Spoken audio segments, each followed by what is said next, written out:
Hello students, welcome to the Persistent official YouTube channel. इस video में हम लोग मैथ्स का सेट नंबर 25 सॉल्व करने वाले हैं। इसके पहले हमारे यूपीएसआई के मैथ्स के सेट नंबर 1 से 24 कंप्लीट हो चुके हैं। इस सेट की पीडीएफ हमारे Telegram channel the Persistent official पर अपलोड कर दी गई है। अगर इस वीडियो के किसी भी क्वेश्चन पे आपको कोई डाउट है तो आप लोग कमेंट सेक्शन में बता सकते हैं, या तो हमारा एक टेलीग्राम चैनल है द परसिस्टेंट ऑफिशियल का, उस पर जुड़कर आप लोग अपना इशू बता सकते हैं।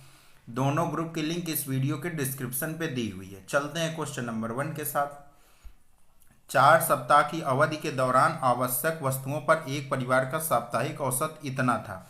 तो 4 सप्ताह थे और प्रति सप्ताह औसत कितना था? 1475। इतने रुपए उसका टोटल व्यय था। अब ये कितने के बराबर है? क्वेश्चन ने बोला पहले 3 सप्ताह के दौरान परिवार ने ऐसी वस्तुओं पर क्रमशः इतने इतने रुपए व्यय किए हैं। तो ये टोटल वैल्यू किसके बराबर है? 1200 प्लस 1500 प्लस 1875। अब हमें चौथे का मान निकालना है साप्ताहिक औसत को बनाए रखने के लिए। अंतिम सप्ताह में परिवार ने इन वस्तुओं पर कितना व्यय किया हमें नहीं मालूम। चौथे पे कितना व्यय किया हमने एक्स मान लिया। अब एक्स की वैल्यू निकालते हैं। 4 का गुणा इसमें करते हैं तो 5900 आ जाएगा। 14 चौको 56 और 75 चौको 300, 5900 आ गया। इसको जोड़ते हैं 5 7 8 5 13 2 15 1 हासिल 4 आ जाएगा। 4575 प्लस है एक्स की वैल्यू निकालते हैं, कितना आ जाएगा? 5 2 8 में 5 गया 3 और 5 में 4 गया 1। 1325 रुपये आ गया उसका चौथे सप्ताह का व्यय। फर्स्ट का ए। नेक्स्ट देखते हैं सेकंड नंबर। सुजाता की वर्तमान आयु का 3 गुना मतलब 3s बराबर है किसके? वनिता की वर्तमान आयु के 2 गुने से 2v प्लस 5। 5 अधिक है, 5 अधिक क्वेश्चन ने बोला। पहली क्वेश्चन हमारी सेट हो गई। 3 वर्ष बाद वनिता की आयु का 3 गुना। 3 वर्ष बाद मतलब v प्लस 3 का 3 गुना क्या होगा? बोला है सुजाता की आयु के 4 गुने से 4 वर्ष कम होगा। अगर सुजाता की आयु यस थी तो 3 वर्ष बाद कितनी हो जाएगी? Yes plus 3। एस प्लस 3 का कितने गुना है? आयु के 4 गुने से 4 गुना है, और से 3 कम है मतलब यहाँ पे प्लस के गुने से 4 वर्ष कम है मतलब यहाँ पे 4 कर देते हैं। अब दूसरी क्वेश्चन को सॉल्व करते हैं। 4s प्लस 12 बराबर 3v plus 9 plus 4। 4s minus 3v बराबर 1 आ गया। अब ये अपनी आ गई सेकेंड इक्वेशन। अब फर्स्ट और सेकेंड इक्वेशन को सॉल्व करते हैं। अगर हम पहली वाली पे 3 का गुणा करें तो कितनी आएगी वैल्यू? 9s माइनस 6v बराबर 5 से 15। अब ये सेकेंड इक्वेशन पे 2 का गुणा कर दें। 8s माइनस 6v बराबर 2। अब इसको हम लोग घटा दें, इस पे कितनी आएगी वैल्यू? s बराबर कितना आ गया? 13। सुजाता अपनी 13 वर्ष की आ गई। तो पूछा क्या है? वनिता की आयु सुजाता से के वर्ष की आयु अधिक है, तो के का मान निकालना है। तो अगर सुजाता 13 की है तो वनिता कितने की आएगी? इस इक्वेशन फर्स्ट पे हम लोग पुट करते हैं। एस की वैल्यू 13 तो यहाँ से आ गया 39 बराबर 2v प्लस 5। तो यहाँ से v की वैल्यू कितनी आ गई? 5 जब उधर लेके जाएंगे 34 बचेगा। v की वैल्यू कितनी आ गई? 17। v अपने आ गए 17 की। तो पूछा कितना कितना अधिक है? के वर्ष अधिक, हमारे अकॉर्डिंग 4 वर्ष, और के की वैल्यू 4 आ गई। 2 की बी करेक्ट हो गया ऑप्शन। नेक्स्ट देखते हैं थर्ड नंबर। 31 दिसंबर 2015 को अपने दोस्त बी से इस शर्त पर 1000 रुपये की राशि उधार लेता है कि वह 1 वर्ष के बाद 12% साधारण ब्याज के साथ इसे वापस कर देगा। हालांकि 1 मई 2016 को पैसे लौटाने की स्थिति में आ जाता है ए अपना, उसे बी को कितनी राशि लौटानी पड़ेगी? एसआई की बात हो रही। एसआई बराबर क्या होता है? PRT by 100। अब एसआई उसको कितना देना पड़ेगा? पहले तो प्रिंसिपल उसका कितना है? 1000। रेट ऑफ इंटरेस्ट कितनी है? 12%। और टाइम उसे कितना है? अगर 31 दिसंबर 2015 से 1 मई 2016 तक देखें तो जनवरी फरवरी मार्च अप्रैल और मई 1 मई को तो दे ही दिया है उसने रुपए, तो 4 महीने तक का उसका टाइम हुआ। और इस टाइम को हम लोग ईयर में लिखते हैं तो अपान पे 12 कर दिया। अभी अपना ईयर पे चेंज हो गया, इंटू 100 कर दिया। 0 0 कैंसिल हो गया, 12 से 12 कैंसिल हो गया, मतलब 40 रुपये उसका एसआई आ गया। एसआई अगर 40 रुपये आ गया तो उसको टोटल राशि कितनी लौटानी पड़ेगी? 1000 तो उसने उधार पे लिया था, प्रिंसिपल था अपना, तो 1040 उसका मिश्र धन आ गया, इतना उसको लौटाना पड़ेगा। थर्ड का डी हो गया। नेक्स्ट देखते हैं फोर्थ नंबर, यदि 23, 39, 52 और 56 में से प्रत्येक में से यक्स घटाया जाए तो इस क्रम में प्राप्त संख्या समानुपाती होती है, तो यक्स का मूल्य क्या है। इन क्वेश्चन को हम लोग दो तरीके से सॉल्व करते हैं। बेसिक तरीका देख लीजिए, अगर 23, क्वेश्चन ने क्या बोला है 23 और 39 है, मतलब 23 पे यक्स घटाएंगे 39 पे यक्स घटाएंगे, बराबर हो जाएगा 32 पे यक्स घटाने से और 56 पे यक्स घटाने से। या तो इन दोनों इक्वेशन को आप लोग सॉल्व करिए, या तो आप लोग ये देखिए कि हम लोगों को जो बेटर अप्रोच बता रहे हैं उस पे चले जाइए। जैसे 23 है और 39 है, दूसरा क्या है 32 है और 56 है। 32 में 23 घटाएंगे कितना आएगा 9, और 56 में 39 घटाएंगे कितना आएगा 17 है। इस पे कितने का गैप है 8 का, और यहाँ के गैप के इक्वल कर देना है हमें, तो 23 पे इस पे कितने का गैप है 16 का। तो इसको गुणे 2 कर देते हैं, कितनी वैल्यू आ जाएगी 18/34। अब हमें मालूम चल गया 23 को जब हम 18 पे देखेंगे तो कितना कम करना पड़ेगा -5, और जब 39 को 34 पे कम करना पड़ेगा कितना -5। तो हमें ये मालूम चल गया कि 5 उससे घटाना पड़ेगा, और यक्स की वैल्यू 5 आ गई। फोर्थ का ए ऑप्शन करेक्ट हो गया। नेक्स्ट देखते हैं 5 नंबर, 11 मिनट और 45 सेकंड के अंतराल पर एक ही स्थान से 2 राइफलें दागी जाती हैं। ट्रेन में सवार एक व्यक्ति उसी स्थान की ओर आ रहा है, उसे 11 मिनट बाद एक और फायरिंग की आवाज़ सुनाई देती है। ट्रेन की गति क्या है ये निकालना है हमें। तो अगर इस क्वेश्चन को हम लोग देखें तो 11 मिनट 45 सेकंड के अंतराल में दागी गई थी, 11 मिनट 45 सेकंड के अंतराल में दागी गई थी 2 गोलियां, लेकिन जो ट्रेन पे सवार व्यक्ति है उसे कितनी देर में सुनाई दी है 11 मिनट में। एक्चुअल में डिफरेंस कितने का आया 45 सेकंड का। इसका मतलब क्या हुआ, इसका मतलब ये हुआ कि ट्रेन द्वारा पूरे 11 मिनट में चली गई दूरी बराबर है राइफल की स्पीड जो 45 सेकंड में चली है। राइफल की स्पीड कितनी है 330 मीटर पर सेकंड इंटू 45 सेकंड पे। तो अब हम लोग ट्रेन की स्पीड अगर हम लोग निकालें तो मिनट को इसको सेकंड पे चेंज करें तो 330 गुणे 45 बटे 11 गुणे 60 सेकंड पे चेंज हो गया। 0 0 कैंसिल होगा, 11 33 आ गया। अभी आ गई मीटर पर सेकंड में, अगर इसको किलोमीटर में पर आवर में चेंज करें तो 18/5 कर दिया। 6 से ये 3 आ गया, 5 से 9 आ गया, 9 त्रिक 27 त्रिक 81 किलोमीटर पर आवर ट्रेन की स्पीड आ गई। तो इसमें इंपॉर्टेंट क्या था, इसमें इंपॉर्टेंट ये है कि ट्रेन द्वारा 11 मिनट में चली गई दूरी, हमें दोनों दूरी इक्वल कर देनी है। ट्रेन द्वारा 11 मिनट में चली गई दूरी और जो राइफल की जो अंतराल आया था 45 सेकंड में, 45 सेकंड में राइफल की जो ध्वनि थी उसके द्वारा चली गई दूरी को हम लोग इक्वल कर देते हैं, अपना आंसर आ जाएगा। 6 नंबर देखते हैं, एक फर्म में पुरुष और महिला अधिकारियों का अनुपात 4:7 के अनुपात में है। यदि 50 पुरुष अधिकारियों और 100 महिला अधिकारियों की दूसरी फर्म में स्थानांतरित किया जाता है तो पुरुष और महिला अधिकारियों का अनुपात 7:12 हो जाता है। तो फर्म में शिफ्ट होने से पहले पुरुष अधिकारियों की संख्या कितनी थी। तो पहले क्या था, मेल और फीमेल पे रेशियो पहले कितना था 4:7। अब आगे क्वेश्चन ने क्या बोला, यदि 50 पुरुष अधिकारियों और 100 महिला अधिकारियों को दूसरी फर्म में स्थापित कर दिया जाता है, स्थानांतरित कर दिया गया, तो पुरुष और महिला अधिकारियों का अनुपात 7:12 हो जाता है। तो अब 7:12 हो गया है। क्वेश्चन ने क्या पूछा है, फर्म में शिफ्ट होने से पहले पुरुष अधिकारियों की संख्या। तो हम लोग जो वैल्यू उसने पूछी है वही वाला रेशियो ऊपर रखते हैं, तो अपना ऊपर रेशियो रखा है। अब आगे क्वेश्चन ने क्या बोला, 50 पुरुष अधिकारियों 50 यहाँ पे आ गया और 100 महिला अधिकारियों 100 यहाँ पे आ गया, इनको हटाना है वहाँ से। तो 12 से जब 4 का गुणा करते हैं और 7 से 7 का गुणा करते हैं कितनी वैल्यू आएगी 12 चौक 48, 7 7 49, 49 माइनस 48 वैल्यू आ गई 1। यहाँ से गुणा करते हैं 700 और 12 पंचे 60, 600 वैल्यू आ गई कितनी 100। 1 की वैल्यू 100 आ गई। अब क्वेश्चन पूछ क्या रहा है, शिफ्ट होने से पहले पुरुष अधिकारियों की संख्या, मतलब 4 यूनिट की वैल्यू क्वेश्चन ने पूछी है। तो 4 यूनिट की वैल्यू कितनी आ जाएगी गुणे 100। जब 1 यूनिट की वैल्यू 100 है तो 4 यूनिट की वैल्यू 400, 400 अपना करेक्ट हो जाएगा। या तो आप बेसिक से चले जाइए, बेसिक वाला भी तरीका आपको बता दें।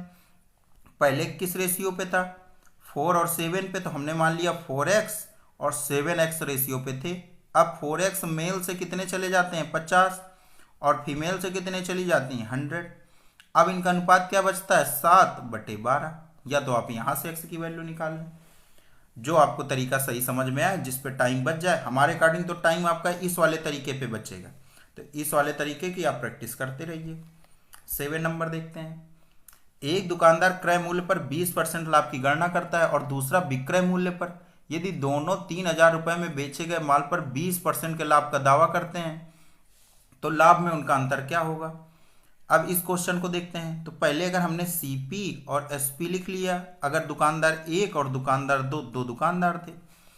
एक दुकानदार क्रय मूल्य पर 20% लाभ की गणना करता है, मतलब उसका अगर सीपी 100 रहा होगा तो एसपी 120 रहा होगा। फिर आगे क्वेश्चन ने क्या बोला, और दूसरा विक्रय मूल्य पर।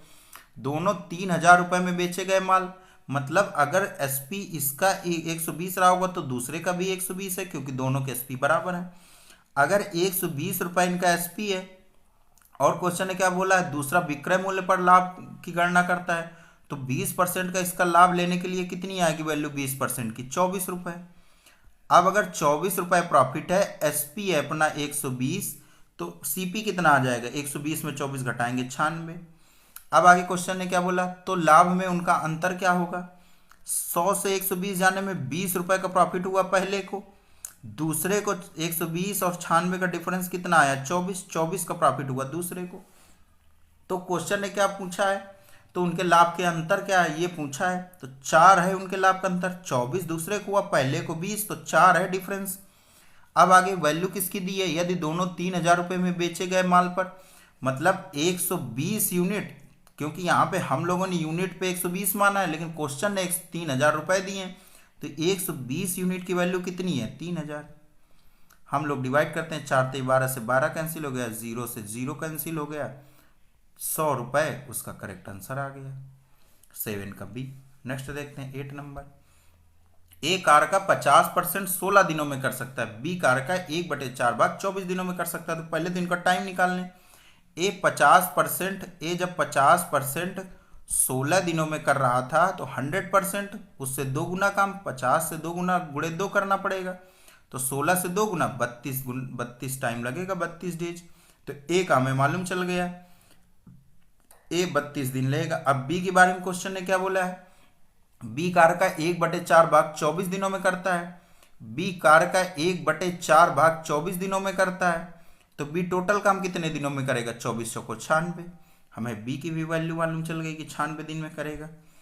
अब क्वेश्चन ने क्या बोला है, वे एक साथ कार्य करते हुए कार का 3/4 भाग कितने दिनों में कर सकते हैं। तो पहले इनकी एफिशिएंसी निकाल लें, आया 96, यहाँ पे 3, यहाँ पे 1। अब क्वेश्चन ने पूरा काम करने के लिए नहीं बोला है, कार्य का 3/4 भाग करवाना है, तो 96 का 3/4 करते हैं।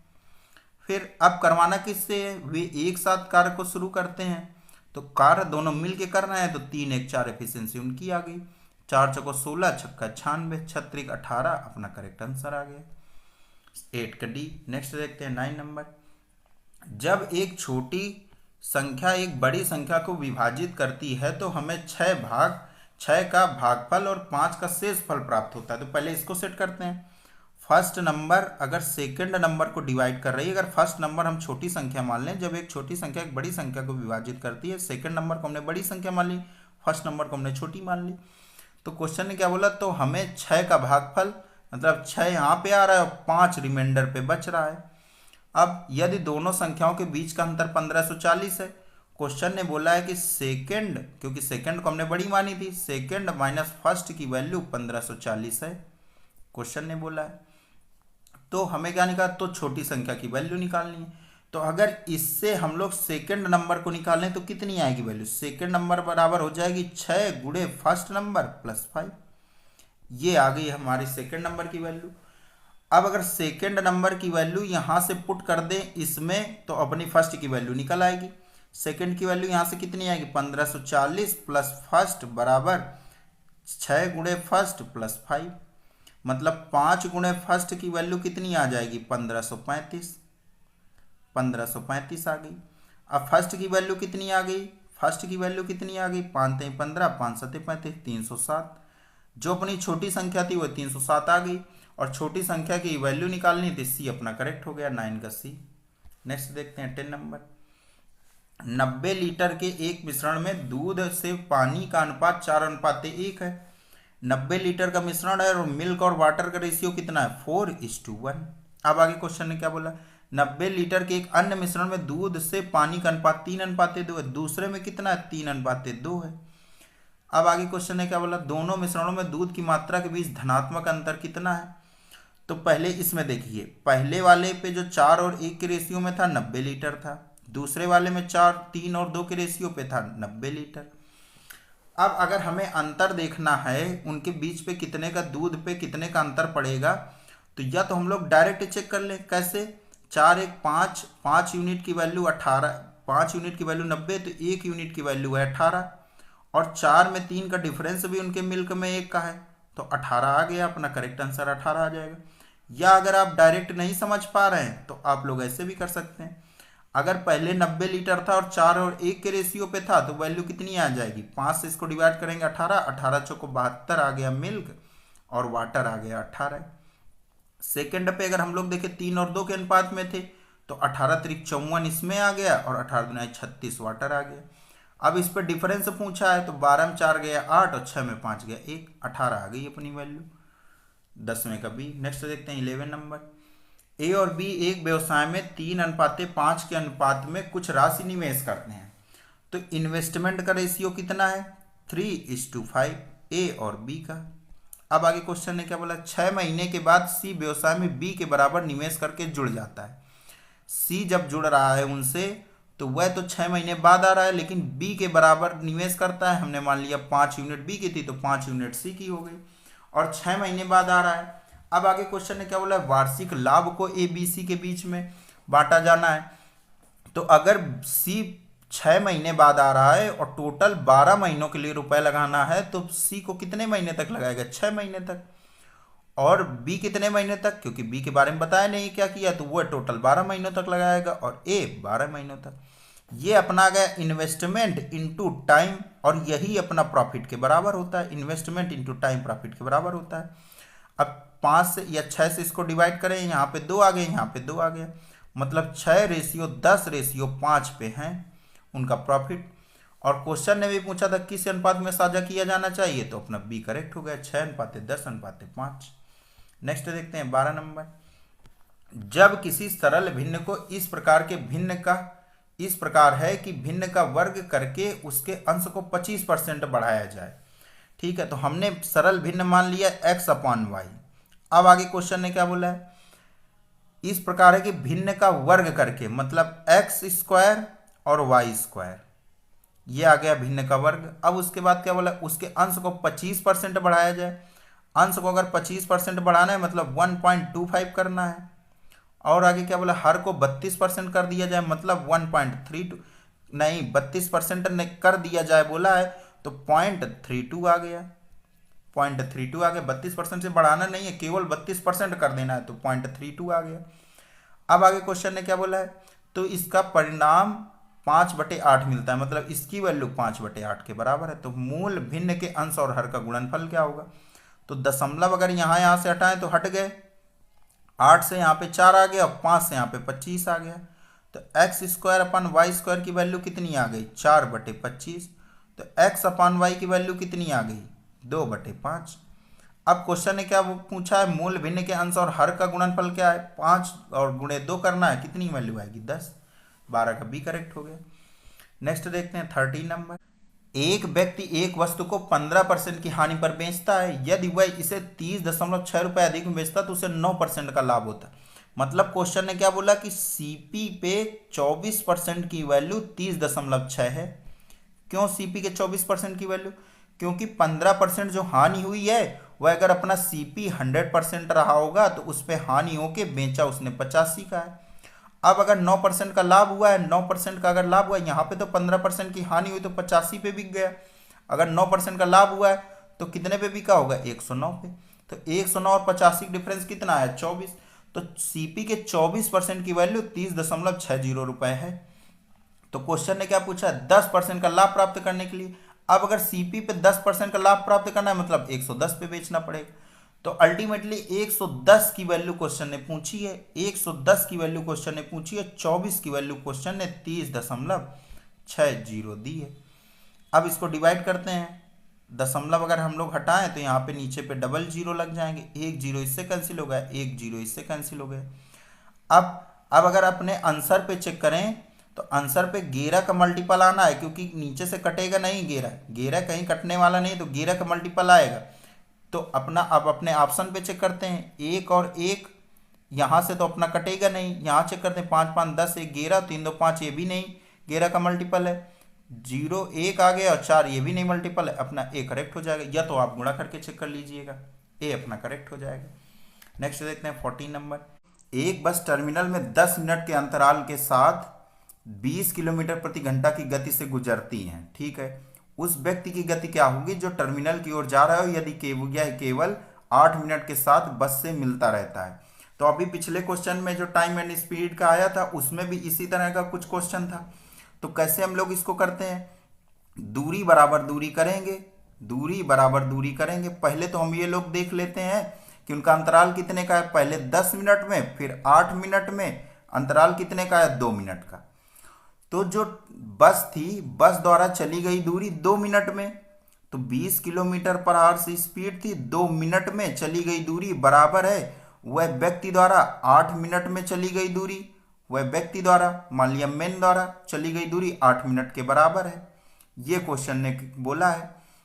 तो अगर इसकी अब तो इसकी स्पीड पूछी है ना, क्या बोला है, उस व्यक्ति की गति क्या होगी, व्यक्ति की गति निकालना है। तो पहले अगर हम लोग इसको 20 अपना 20 किस में लिखा था, किलोमीटर पर आवर में, तो आंसर भी अपने किलोमीटर पर आवर में, तो हमें कुछ चेंज करने की जरूरत ही नहीं। तो मिनट से मिनट कैंसिल हो गया और 20 दुनाई 40 यहाँ से आ गया और बटे 8 कर दिया, बराबर है मेन की गति। तो मेन बराबर कितना आ जाएगा 8 5 40, 5 किलोमीटर पर आवर व्यक्ति की गति है। 14 का सी। तो इंपॉर्टेंट इस क्वेश्चन पे क्या है, इस तरह के क्वेश्चन में यह इंपॉर्टेंट कि हमें दूरी बराबर दूरी कर देनी है। जैसे इस क्वेश्चन में क्या था कि बस 10 मिनट के अंतराल में चल रही थी लेकिन व्यक्ति को 8 मिनट के अंतराल में समझ में आ रही थी। तो जो 2 मिनट का गैप आया वह बस द्वारा चली गई दूरी बराबर कर दिया 8 मिनट में व्यक्ति द्वारा चली गई दूरी, और हमें मेन की स्पीड हमें मालूम चल गई। अमिता के पास 200 रुपए का नोट और 500 रुपए का नया नोट है। तो प्राइस कितने कितने की है, 200 और 50 रुपए की। अब आगे क्वेश्चन ने क्या बोला, यदि उसके पास कुल 52 नोट है और उसके पास कुल राशि 62 रुपए। अगर हमने क्वांटिटी मान ली, इसकी मान लिया कि हमने x है, तो इसकी कितनी हो जाएगी, क्योंकि टोटल 52 नोट थी तो 52 माइनस x हो जाएगी इसकी वैल्यू 50 वाली नोट की। लेकिन उसके पास कुल राशि 6200 रुपये, तो हमारे अकॉर्डिंग उसकी वैल्यू कितनी आएगी, यहाँ से वैल्यू चेक करें, प्राइस इंटू क्वांटिटी कितना हो गया, 200x यहाँ से आ गया, प्लस 52 का जब इस पर मल्टीप्लाई करेंगे तो 260 आ जाएगा, 2600 आ जाएगा, प्लस माइनस पे कितनी आ जाएगी वैल्यू 50x। ये आ गया हमारे अकॉर्डिंग। या तो और इसको सरल करते हैं, 150x प्लस 2600 आ गया, ये आ गई हमारे अकॉर्डिंग वैल्यू। लेकिन क्वेश्चन ने कितनी दी है 6200 रुपये। अब 150x बराबर कितना आ गया, 0 0, 12 में 6 गया 6, 5 में 2 गया 3, 3600। तो x की वैल्यू कितनी आ गई, 0 से 0 कैंसिल हो गया, 15 दुनाई 30, 15 चौको 60, x की वैल्यू आ गई 24। क्वेश्चन ने क्या बोला, तो कितने नोट 50 रुपए के होंगे। अगर 50 रुपए के कितने थे, 52 माइनस एक्स की वैल्यू 24 है तो 52 माइनस 24 कर दिए, वैल्यू कितनी आ गई, 12 में 4 गया 8, 3 4 में 2 गया 2, 28। 28 अपना करेक्ट आंसर आ गया 15 का सी। नेक्स्ट देखते हैं 16 नंबर। ए एक घर को 55 दिनों में पेंट कर सकता है और बी इसे 66 दिनों में कर सकता है। तो ए कितने दिनों में कर सकता है, 55 दिनों में, बी ए 55 दिनों में, बी कितने दिनों में, 66 दिनों में। सी के साथ उन्होंने कार को केवल 12 दिनों में पूरा कर लिया, मतलब ए प्लस बी प्लस सी मिलके 12 दिनों में कर रहे हैं। तो सी अकेले कार को कितने दिनों में पूरा कर सकता है, तो हमें सी की अल्टीमेटली एफिशिएंसी चाहिए। तो पहले हम इनका एलसीएम निकालते हैं, कितनी वैल्यू आएगी, 11 5 55 और 6 का मल्टीप्लायर एक और आ गया 2, इतनी आ गई वैल्यू एलसीएम की। अब अगर 55 से इसको भाग दें, टोटल को जितना अपना एलसीएम आया 55 से भाग दें, कितनी वैल्यू आएगी, 12 यूनिट एफिशिएंसी आ गई ए की, और 66 से इसको भाग देंगे तो 10 यूनिट बी की आ गई, और जब 12 से इस टोटल को भाग देंगे तो 55 यूनिट आ गई ए प्लस बी प्लस सी की। तो ए प्लस बी प्लस सी की 55 है, ए की 12 है, बी की 10 है, तो सी की कितनी आ गई, 55 माइनस 22, सी की आ गई 33। अब क्वेश्चन ने क्या पूछा, सी अकेले कार्य को कितने दिनों में कर सकता है, तो टोटल वर्क तो अपना इतना था 11 गुणे 5 गुणे 6 गुणे 2, और सी से करवाना है अपान पे 33 कर दिया। तो 11 ते 33 और 3 दुनाई 6, 5 दुनाई 10 दुनाई 20 दिन उससे लगेंगे। अपना ऑप्शन बी करेक्ट हो जाएगा, 16 का बी। नेक्स्ट देखते हैं 17 नंबर। एक स्कूल के ग्रेड 10, 11 और 12 में छात्रों की संख्या इतनी इतनी है। सभी छात्रों को अलग अलग समूह में विभाजित किया गया था, जिसमें किसी भी समूह में एक से अधिक ग्रेड के छात्र नहीं थे। यदि सभी समूहों में छात्रों की संख्या समान है तो बनाए जाने वाले समूहों की न्यूनतम संख्या क्या होगी। तो हमें समूहों की न्यूनतम संख्या निकालनी है, ना कि हमें कितने बच्चे एक समूह में रखना है, ये नहीं निकालना है। हमें ये निकालना है कि बच्चों की जो अपने समूह में बटे हैं तो समूहों की संख्या कितनी है। बच्चों की संख्या एक समूह में नहीं पूछी।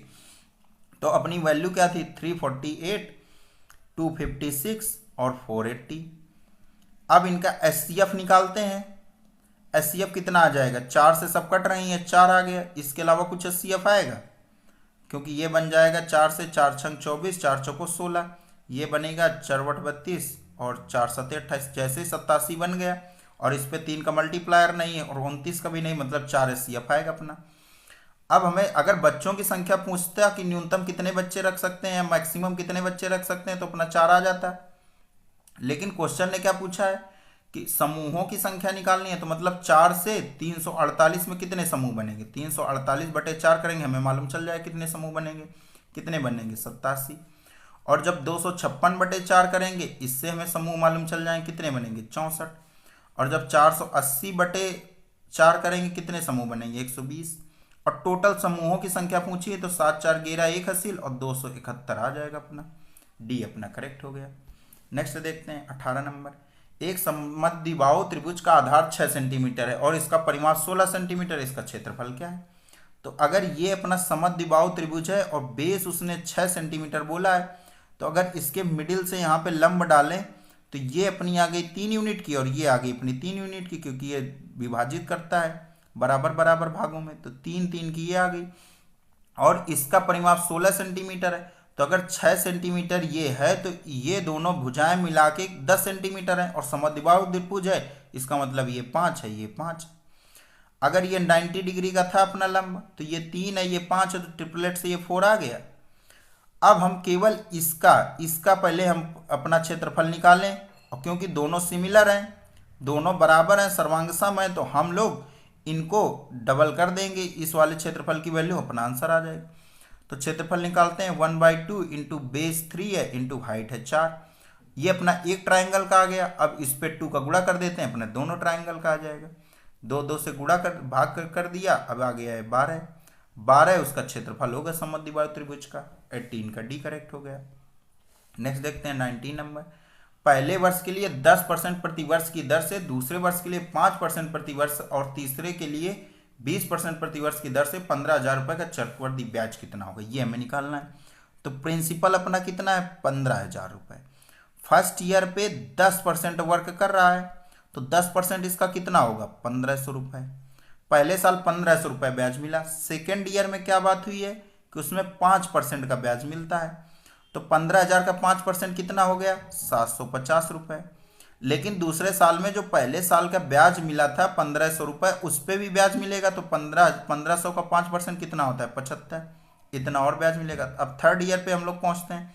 Third year rate of interest 20% थी, तो पहले तो 15,000 का 20% कितना आया, 3,000 रुपये, 3,000 ये हो गए।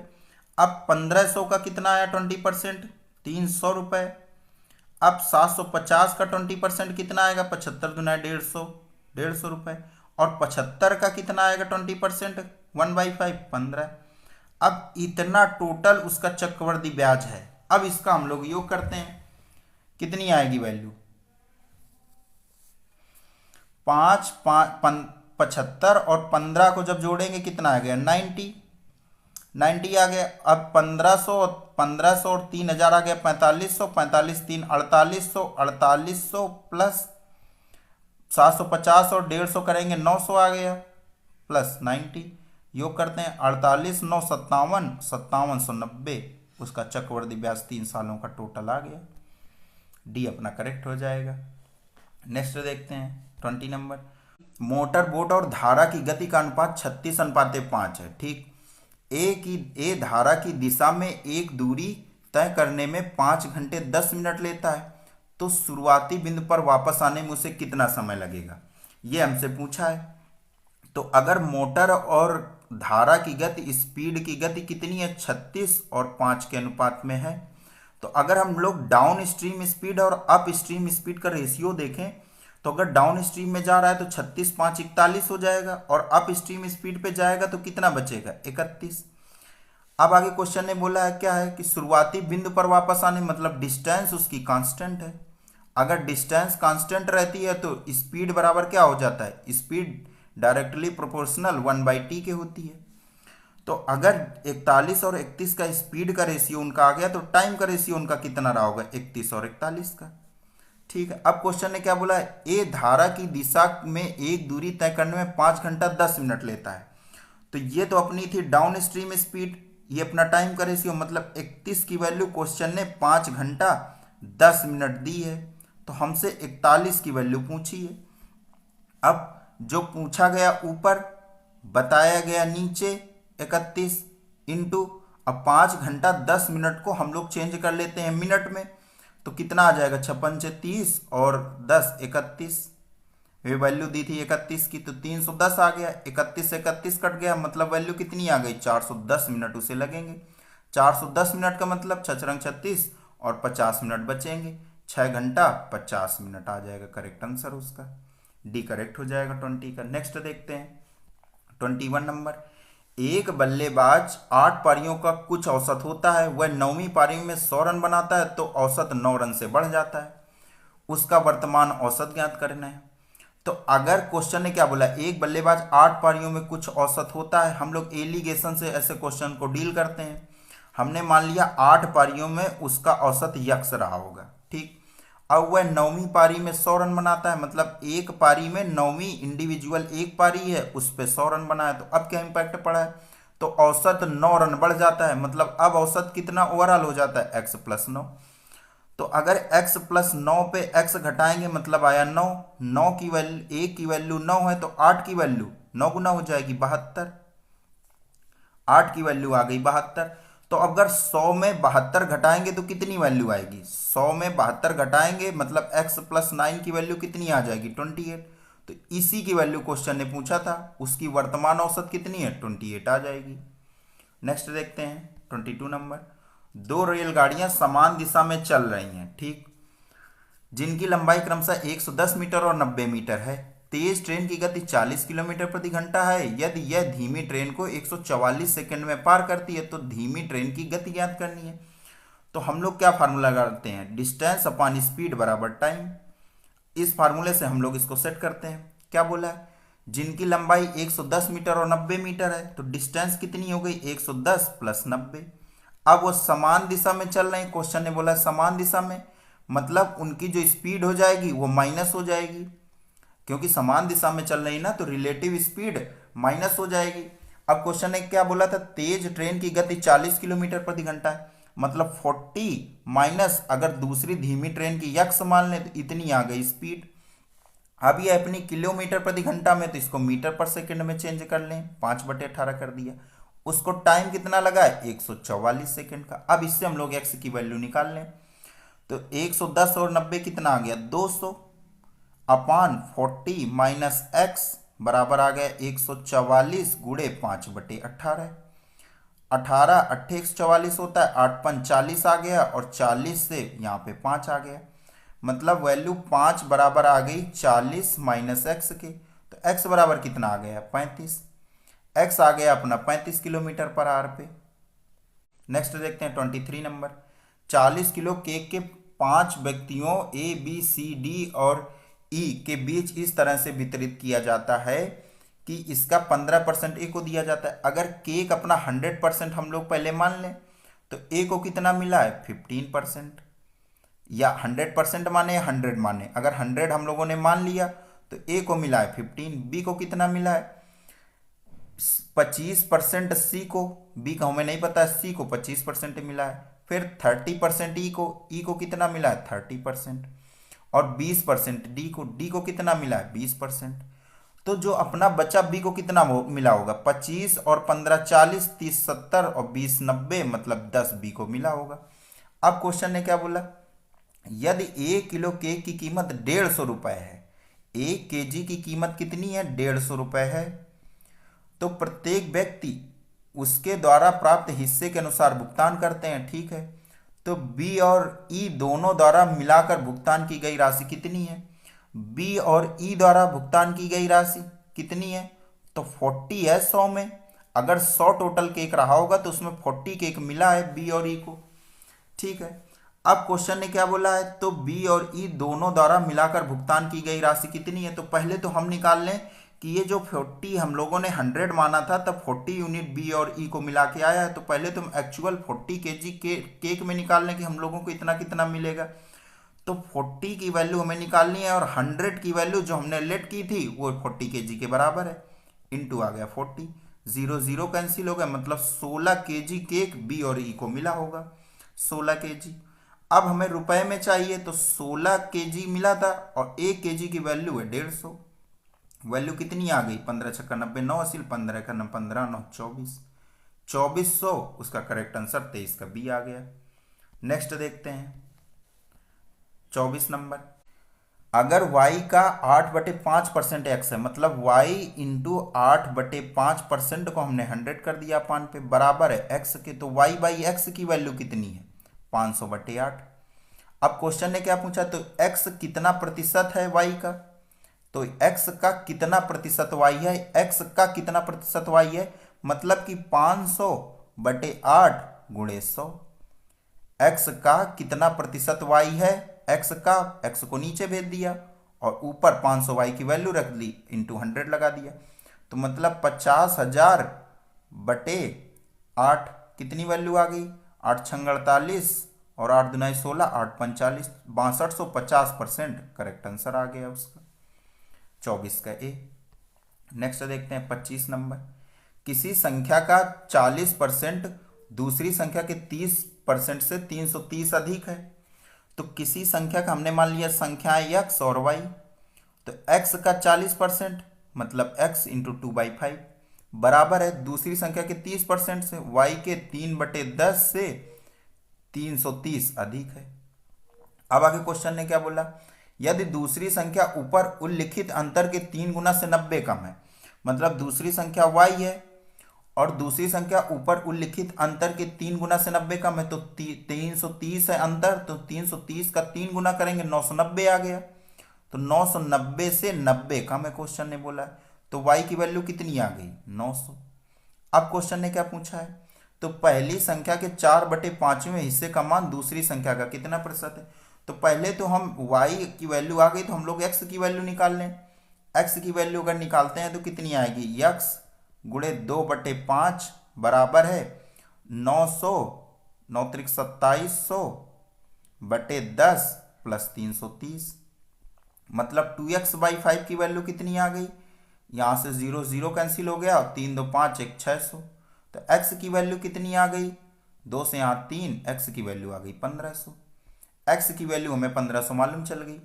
अब क्वेश्चन ने क्या पूछा है, तो पहली संख्या के 4/5वें हिस्से का मान दूसरी संख्या कितना है, तो पहली संख्या 1500, इसका 4/5वां हिस्सा निकालते हैं कितना आएगा 1200।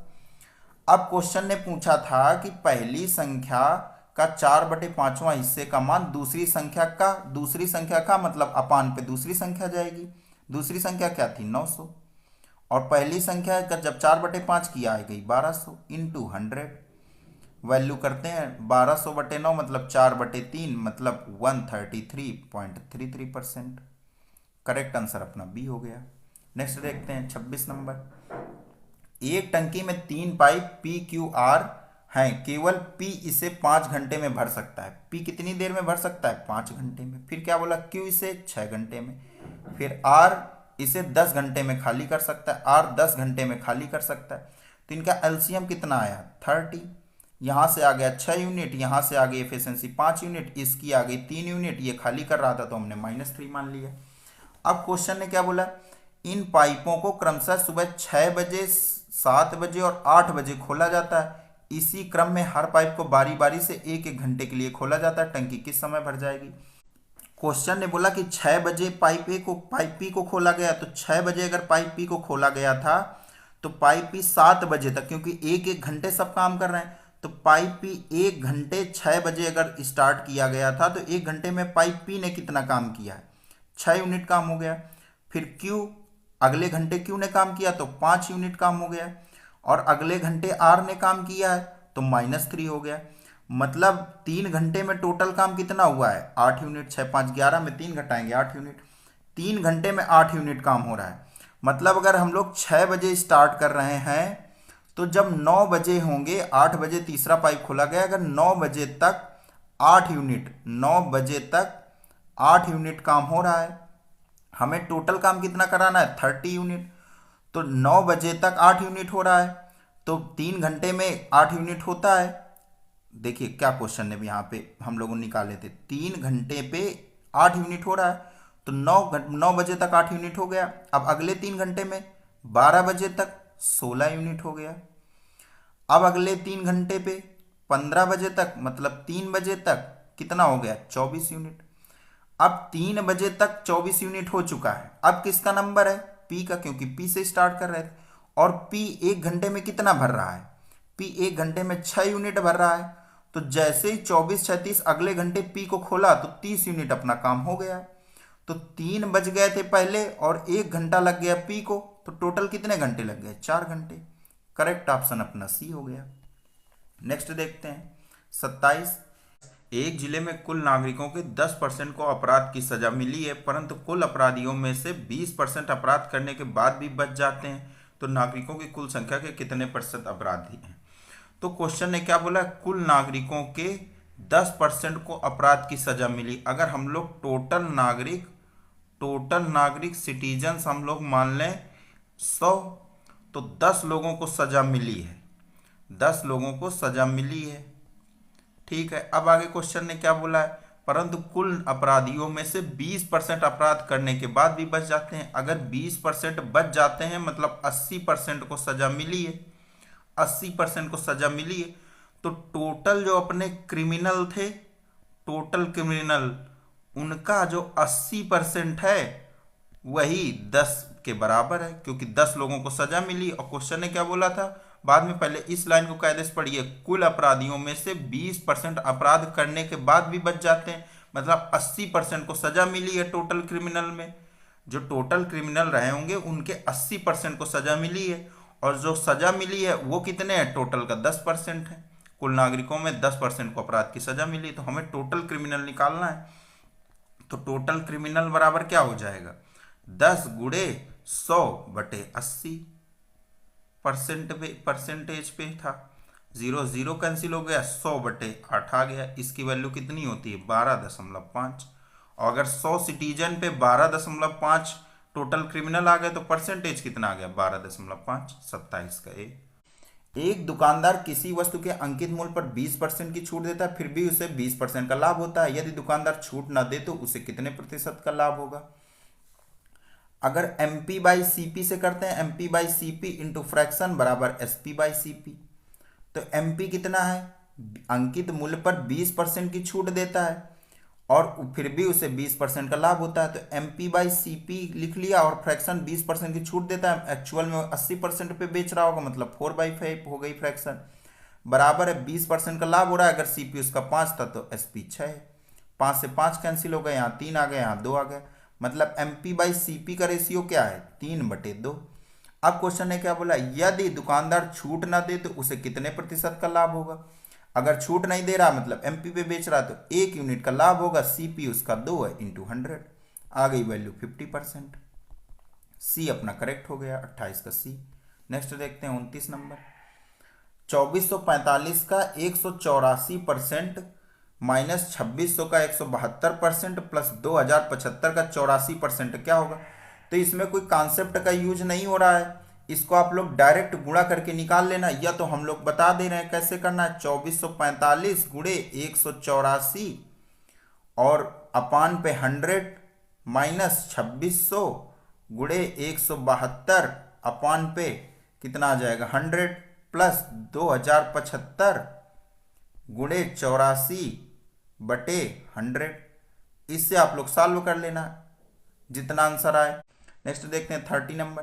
13 संख्याओं का औसत 52 है, ठीक है। पहली 7 संख्याओं का औसत 51 है, अंतिम 7 संख्याओं का औसत 54 है, तो 7वीं संख्या निकालनी। तो हम लोगों ने इसकी ट्रिक से बहुत बढ़िया बताया था। अगर 52 है टोटल 13 संख्याओं का और 7 संख्याओं का औसत 51 है, तो कितना कम है? 1 माइनस का 1।